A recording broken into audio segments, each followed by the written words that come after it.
اعوذ باللہ من الشیطان الرجیم بسم اللہ الرحمن الرحیم۔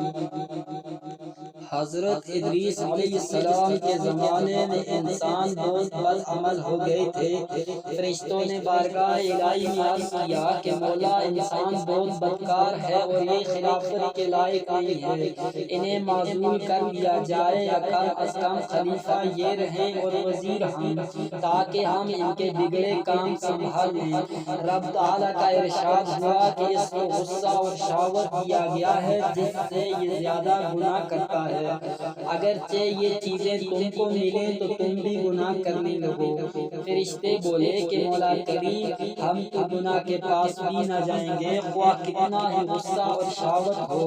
حکم ربی ہوا، اچھا تم اپنی جماعت میں سے اعلیٰ درجہ کے پرہیزگار فرشتے چھانٹ لو، ان کو غصہ اور شہوت دے دیتے ہیں، پھر امتحان ہو جائے گا۔ چنانچہ ہاروت اور ماروت جو بڑے عبادت گزار فرشتے تھے ان کے خواب میں آ گئے۔ حق تعالیٰ نے ان کو یہ چیزیں یعنی غصہ اور شہوت دیکھ کر شہر بابل میں اتار دیا اور فرمایا کہ تم قاضی بن کر لوگوں کا فیصلہ کیا کرو، اور روزانہ اسم اعظم کے ذریعہ شام کو آسمان پر آ جایا کرو۔ یہ دونوں ایک مہینہ تک ایسے ہی آتے جاتے رہے۔ اتنے عرصے میں ان کے عدل و انصاف کا عام چرچا ہو گیا اور بہت مقدمے ان کے پاس آنے لگے۔ ایک روز ایک نہایت حسین و جمیل عورت نے، جس کا نام زارا تھا، یہ ملک فارس کی رہنے والی تھی، اس نے اپنے خاوند کے خلاف مقدمہ دائر کیا۔ یہ دونوں اسے دیکھتے ہی عاشق زار ہو گئے اور اس سے برے کام کی خواہش کی۔ اس نے کہا، میرا دین کچھ اور ہے اور تمہارا دین کچھ اور، اختلاف ہوتے ہوئے یہ نہیں ہو سکتا۔ نیز میرا شوہر بہت غیرت مند ہے، اگر اسے خبر لگ گئی تو مجھے قتل کر دے گا، لہٰذا پہلے تو آپ میرے بت کو سجدہ کرو اور پھر میرے شوہر کو قتل کرو، پھر میں تمہاری اور تم میرے۔ انہوں نے انکار کر دیا، وہ چلی گئی، مگر ان کے دل میں اس عشق کی آگ بھڑک گئی۔ آخر اسے پیغام بھیجا کہ ہم تیرے گھر آنا چاہتے ہیں۔ سر آنکھوں پر یہ دونوں اس کے گھر پہنچ گئے۔ اس نے اپنے آپ کو آراستہ کیا اور ان سے بولی کہ یا تو آپ میرے بت کو سجدہ کریں، یا آپ مجھے اسم اعظم بتا دیں، یا آپ میرے شوہر کو قتل کریں، یا شراب پی لیں۔ انہوں نے کہا، بت پرستی کرنا شرک ہے اور قتل عقل کی بات ہے، اسم اعظم اسرار الہی ہے، اس کو ظاہر کرنا خود ظلم ہے۔ چنانچہ شراب پی لی۔ جب شراب پی کر مست ہو گئے، زارا نے ان سے بت کو سجدہ بھی کروا لیا، اپنے شوہر کو قتل بھی اور اسم اعظم بھی پوچھ لیا۔ زارا تو اسم اعظم پڑھ کر صورت بدل کر آسمان پر پہنچ گئی۔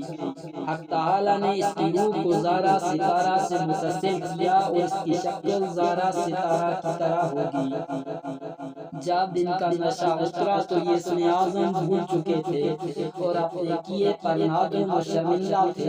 حق تعالیٰ نے فرشتوں سے فرمایا کہ انسان میری حجابی سے دور رہتا ہے۔ یہ دونوں شام کو حاضر دربار ہوتے تھے، پھر بھی شہوت سے مغلوب ہو کر سب کچھ کر بیٹھے۔ اگر انسان سے گناہ سرزد ہوں تو کیا تعجب کی بات ہے۔ تمام فرشتوں نے اپنی خطا کا اقرار کیا اور زمین والوں پر بجائے لعن طعن کرنے کے ان کے لیے دعائیں مغفرت کرنے لگے۔ قرآن فرماتا ہے، وَالْمَلَائِكَةُ يُسَبِّحُونَ بِحَمْدِ رَبِّهِمْ وَيَسْتَغْفِرُونَ لِمَنْ فِي الْأَرْضِ۔ پھر یہ دونوں حضرت ادریس علیہ السلام کی بارگاہ میں حاضر ہوئے اور شفاعت کے طالب ہوئے۔ آپ نے ان کے حق میں دعائیں مغفرت کی۔ بہت روز کے بعد حکم الہی آیا کہ ان کو اختیار دیجیے کہ یہ یا تو دنیا دنیاوی عذاب قبول کر لیں یا آخرت کا عذاب۔ انہوں نے عرض کیا یا نبی اللہ، دنیا کا عذاب فانی اور آخرت کا عذاب عبدالعباد ہے۔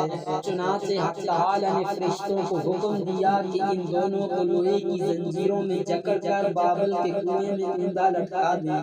اس کنویں میں آگ بھڑک رہی ہے اور یہ لٹکے ہوئے ہیں۔ فرشتے باری باری سے ہر وقت ان کو کوڑے مارتے ہیں، سخت پیاس سے ان کی زبانیں باہر لٹکی ہوئی ہیں۔ یہ عذاب قیامت تک شدید رہنے والا ہے۔ وما علینا الا البلاغ المبین۔